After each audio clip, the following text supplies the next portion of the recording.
Hello, friends, and welcome to Weekly Witness, Texas Impact's weekly podcast designed to help mainstream Texans of faith understand the legislative process and to help you engage with public policy in the great state of Texas. My name is Scott Atnip, your host and Texas Impact's Director of Public Witness, and today is our second week to cover the United Nations climate negotiations known as COP30 in Belém, Brazil. Last week, we had the Texas Impact team reporting from Belém, and this week, Reverend Dr. Becca Edwards joins the program soon after returning from the COP to talk to us about the latest from the climate negotiations with a few days remaining. Becca wears two hats, one as Dr. Becca Edwards, the climate scientist, and the other as Reverend Becca Edwards, United Methodist pastor. So I am interested in hearing her perspective as both a scientist and a pastor who's been writing about the role faith and morality have played in the COP and the role people of faith have in responding to the climate crisis. I hope you'll check out our team's work on Texas Impact Substack and YouTube, as well as through Texas Impact's media partnerships with the Austin Chronicle, Baptist News Global, and United Methodist Insight. So with that, I hope you enjoyed this week's conversation with Reverend Dr. Becca Edwards.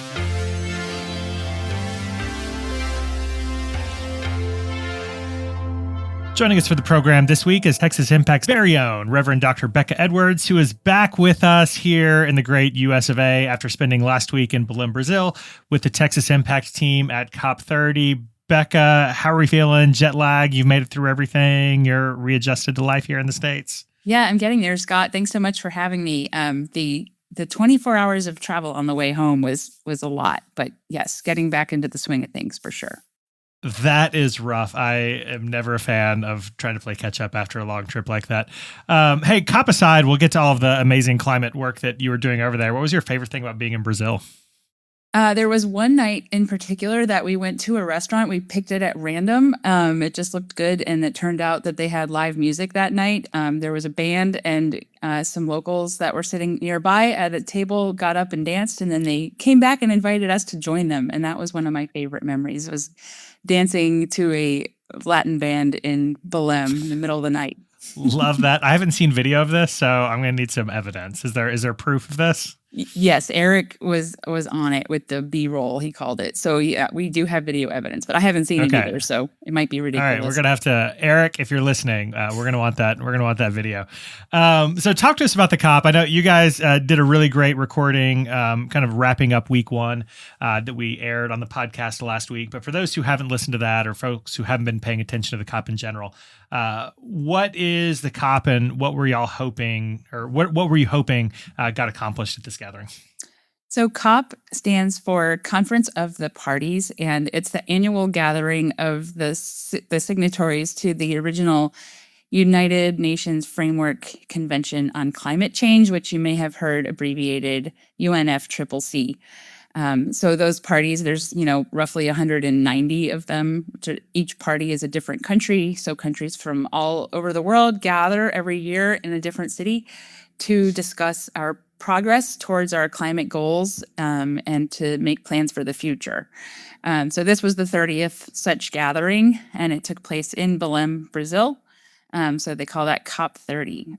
So what we were hoping, this COP was a little bit different because the last few COPs have had a real specific goal or theme. Maybe it would be like the global stock take or adaptation or finance. This COP didn't have really a theme in the same way. And so we kind of spent the first week sort of monitoring all the different areas that we usually follow and trying to figure out which one of them would sort of stand out as the theme to this year's COP. And I think one of the things we started to understand towards the end of the first week is that this COP would be focused on implementation of some of the things that have taken place at the last few COPs. So there have been a lot of big decisions, a lot of big announcements and goal setting and stock takes and things. And so the thought is that we're going to take all of those ingredients this year and make something beautiful out of all of those. Yeah, I think in the conversation last week, y'all, it was the end of the first week, and people were trying to figure out like, what's happening? What's the story that's coming out of this? And so you think that's implementation, and what does that look like if we're doing it well? So when I say implementation, I mean that could mean a lot of different things, and that's one reason I think this sort COP is sort of a a catch-all for implementing lots of those recently made decisions and ideas. And so there's multiple areas that we are looking at, right? So the big two categories are mitigation and adaptation. Mitigation means reducing our emission of greenhouse gases like carbon dioxide and methane. And adaptation means making improvements and other changes to the way we do things so that we can adapt to the ways that the climate is already changing. So that might include like a tree planting program in an urban area to help with the urban heat island effect, or it might include something like changing agricultural practices to adapt to a different kind of hydrologic cycle. So those are the two big categories, mitigation and adaptation. And then the other one that's sort of the elephant in the room is finance. So climate finance as a category refers to the practice of developed nations contributing money towards the climate action taking place in developing or less resourced countries. And it's been a big topic of discussion because there's been a lot of attempts to set goals around climate finance and to generate finance. As you can imagine, this is a pretty difficult topic. Money always is. But the fact of the matter is that mitigation and adaptation really aren't possible in most of the developing world without climate finance. And so that's one thing that this presidency has emphasized is that we're not trying to make climate finance goals just in a vacuum. We need them because that is the sort of fuel that can motivate mitigation and adaptation. So finance is the key to unlocking climate action of all types. And so those are the things we were looking at this year. And I was just reading some of the draft texts, and it looks like the presidency is still making that call for more robust finance contributions. Yeah, so you talked about elephants in the room, and I think from an American standpoint, one of the elephants in the room is that the federal government was not represented there. Did I get that right? And what kind of pall does that put over the proceedings there? Yep. So this is the first actual COP gathering that the U.S. has not sent an official delegation to. As you know, the first Trump administration pulled out of the Paris Agreement, but the way the timing worked on that, and also with the COVID-19 pandemic, meant that the U.S. never actually missed a COP gathering. But this is the first time that the administration declined to send a delegation. And so that was a big change from previous years. And it's from what I understand, the role that the U.S. usually played in delegations was sort of as one that facilitated conversations between other parties. So not necessarily being dominant in the sense of insisting on a particular outcome, but rather facilitating conversations between parties that may not otherwise speak to each other. And so the reason that's important is because in the multilateral negotiation process, what they are working towards is consensus. And it's not a winner, it's not a majority rule situation where most people can agree and then a few people get left out. The real goal is to reach a point where every single party agrees to whatever the text says. And of course, that does include compromises. And not everyone is going to come out completely happy, but certainly everyone expects to be heard, and so the U.S. It sounds like one of the important roles that the delegation played was facilitating some of these more challenging conversations behind the scenes, and so certainly it's just going to be. Anytime you lose a big voice that way in any kind of situation, it's going to change how the negotiations go, and it's going to allow other parties to take on that role of leadership. And so I think certainly the first week involved a lot of figuring out what that would look like and how the negotiations would go without that big voice. So we did hear from the presidency that, especially after I think it was Wednesday of the first week. He had a stock take meeting where he described kind of the tone of the negotiations, and he said that things had been cordial and productive and collaborative, and he was grateful for that spirit of collaboration in the negotiating rooms. And to be clear, when you talk about the presidency, you're talking about the COP presidency and not... Correct. Sorry. Yes, the COP presidency. Yeah. I knew that. I just want to make sure the listeners were up with us. You've talked about and mentioned new multilateralism. Is that what you're referencing, those conversations that you were just talking about? Yes. Yeah, that is one of the emphases that came with this COP presidency. So he sort of set the tone for that ahead of the meetings by releasing a number of letters to the public, outlining his expectations for the negotiations. And in addition to outlining, the technical things he hoped to achieve, the COP president advocated for what he called the spirit of mutirão, which is a Brazilian word that means collective action. So really, the spirit of mutirão or collective action was at the top of mind going into these talks. And B and I went to one particular session that was it was a consultation or sort of a listening session between the COP presidency and some of the other constituencies. And what emerged from that was this affirmation of that spirit of collective action. They chose a one of the women and gender constituencies representatives to open the meeting, and her call to climate action and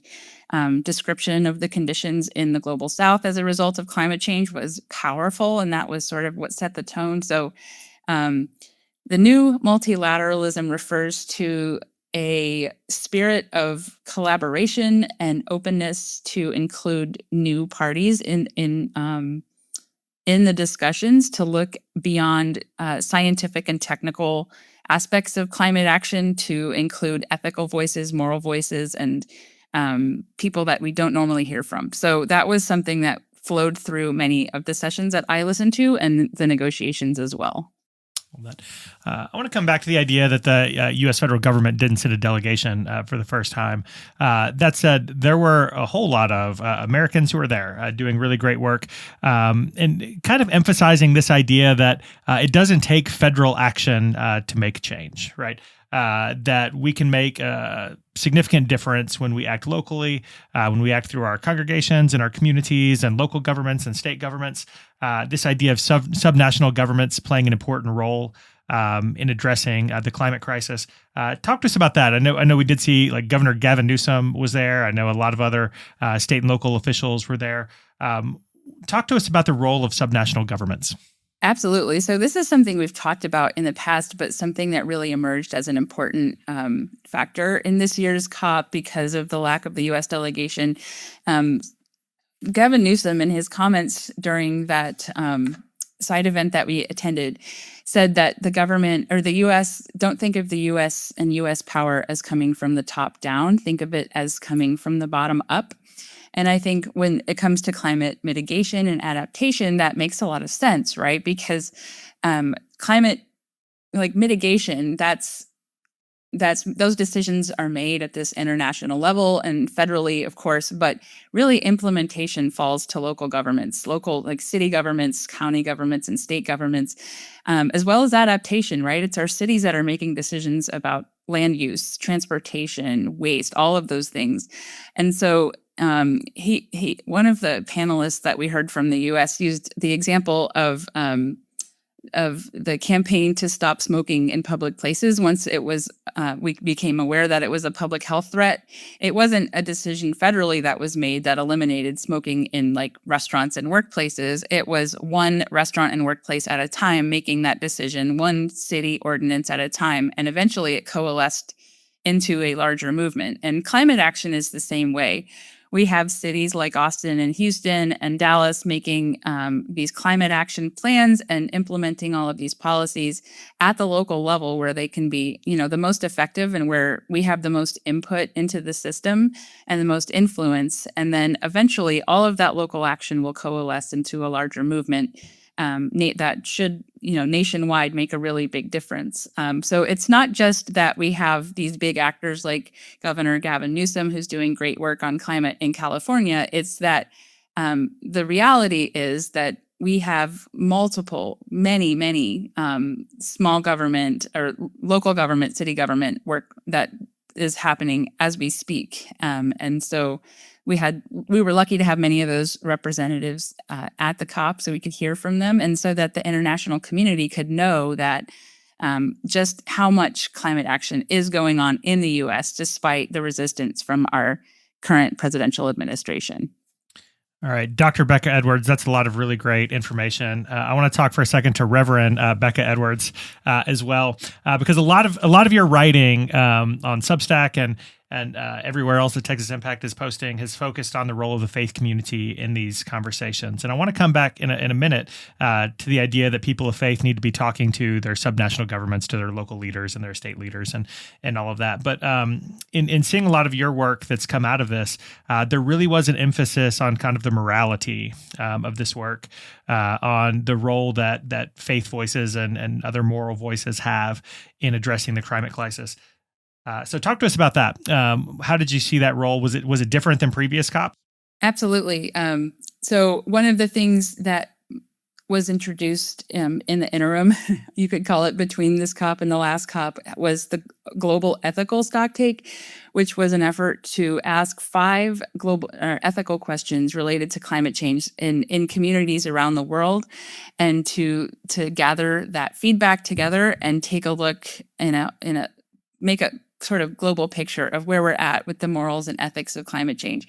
And as a faith leader, I got really excited about this. Yeah, the first question is, when we know what we need to do, why do we fail to do it? And I feel like that comes directly out of the United Methodist Church's Book of Worship, right? It's the fundamental question. We know what we need to do. Actually, that's in Romans, isn't it? Paul says, I know what I need to do, but I don't do it.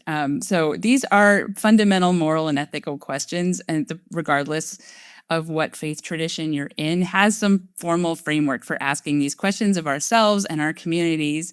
And what the fact is that scientifically and technically, we know what we need to do, right? We're not still learning about the problem. We know we need to transition away from fossil fuels. We now have remarkable growth in our renewable energy industry. The prices have come down. The technology is available, and so those excuses are gone, and now we are left with ourselves, right? And that's the question. We know what we need to do. Why are we not doing it? And so those are moral and ethical questions. And I think starting to formalize the way we have that conversation around the world, and really taking a look at our own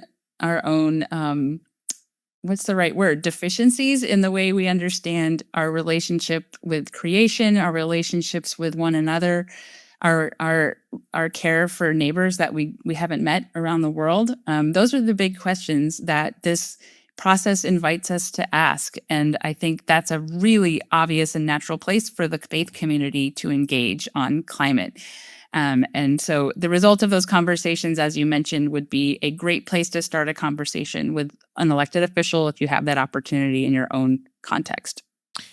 Yeah. So I wonder if I'm assuming you're still processing. You just got off the plane not too long ago. What is it? What homework might you have? What challenge might you have to faith communities, faith leaders who are listening right now? Well, what I always tell faith leaders about climate, because it's far from widespread adoption of climate as a priority for faith communities in the U.S. But what I think is true, and what I think is becoming more apparent probably, is that you already care about climate change. You may not think of it as climate change, but if you care about your unhoused neighbors and the conditions they're living in, then that means you need to care about extreme weather and extreme heat. If you care about your neighbors in the global south, then you have ministries of like agricultural ministries or well drilling ministries or that sort of thing, then you care about climate. So climate change is a big issue. It's not a scientific issue. It's like, as I mentioned, it gets into our ethics, our morals, it gets into our international relations. It's in it touches on migration and healthcare and all of these human issues that we care deeply about as people of faith, who want to see people have the conditions where they can thrive and be healthy and live lives of dignity. So if you are a person of faith and you care about, the way you care about the world necessarily includes climate, even if you don't see that as an explicit connection, I hope that we will grow in our understanding and then allow that to motivate us to work towards climate mitigation. And I assume one of those homework assignments would be conversations with local leaders and state leaders about policies that reflect those values. Absolutely. I'm sorry, I was not specific enough, but yes. Yeah. One thing people of faith are good at is being sort of the stewards of people's stories. And those are powerful when you're talking to our local officials about what needs to be done. And as we talked about earlier, our local governments are implementing climate policy. And that's a really easy way for us to get involved. Much easier than trying to talk to our politicians in Washington. Just go to a city council meeting or even start an HOA meeting if you have to. All right. Love it. Love it. Love it. So this isn't the post-COP episode. The COP is still ongoing. What are you watching? I assume you were all in the thick of it, and then you came home and you've probably been reading and watching it on the computer and all kinds of other things. What are you watching between now and the conclusion, or what are you watching for? I just continue to read sort of the updated documents that are released periodically. They start with a document that has many different options for each of the items, and then as they work towards consensus, they sort of narrow those down. And so what I've seen in the last couple is sort of a coalescing around the idea that we need to scale up finance and we need to scale up ambition, and we need the countries who have not yet submitted their nationally determined contributions, which is sort of the promise that they make, what they're able to do. They need to get those submitted. So sort of the growing calls for accountability and for transparency in the process is what I'm noticing. And so I'm hoping that will translate into more trust and more collaboration in the spirit of Muturao. Love it. Becca, you've already kind of done the homework piece. I might leave us with a word of hope then. I'll give you a minute to prepare for that. But I think one of the things in watching the early part of this is that there have been concerns about not reaching some of the levels set out in the Paris Agreement. So not great news to start the COP, but where do you find hope coming from these conversations? Well, I find hope in the fact that we have done a significant amount of work already, so we know that it's possible, right? And so once we can sort of get out of our own way, we have the tools, we know what we need to do, we just need to do it. And it gives me hope that we have this renewed focus on the ethical dimension of why we fail to act. And I hope that will move some people to more effective action. Love that. Future generations are counting on us, friends. Let's do the work. Becca, I appreciate you taking the time. I really appreciate you spending a week in Brazil and coming back and reporting to us. So hope you continue to catch up on rest and all the things that you need coming home from that. And we'll look forward to talking again soon. Thanks. Great. Thanks so much for having me. I want to thank Becca and the Texas Impact team and friends in Belém for their reporting from COP30, and to remind you once again to check out the continuing coverage of COP30 on Texas Impact's Substack and YouTube, as well as on the pages of our media partners, the Austin Chronicle, Baptist News Global, and United Methodist Insight.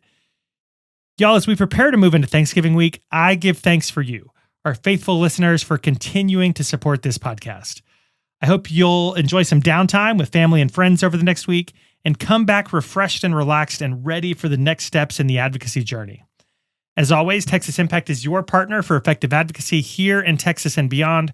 We have resources to help you be an effective advocate on our website at texasimpact.org.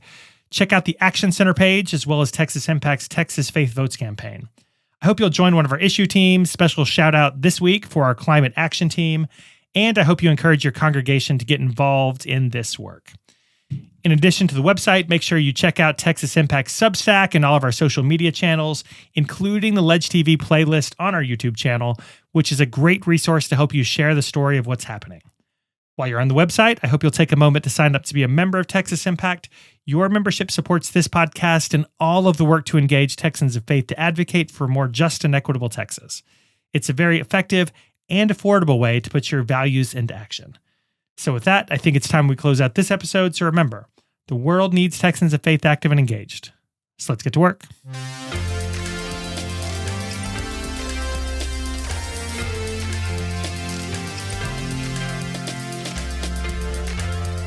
Weekly Witness is hosted by Scott Atnet, engineered and produced by David Fasalo. Our executive producer is B. Moorhead. The opinions expressed on Weekly Witness are those of Texas Impact and our guests, and do not necessarily reflect the views of our sponsors. Weekly Witness is a product of Texas Impact, people of faith working for justice. Visit us online at texasimpact.org.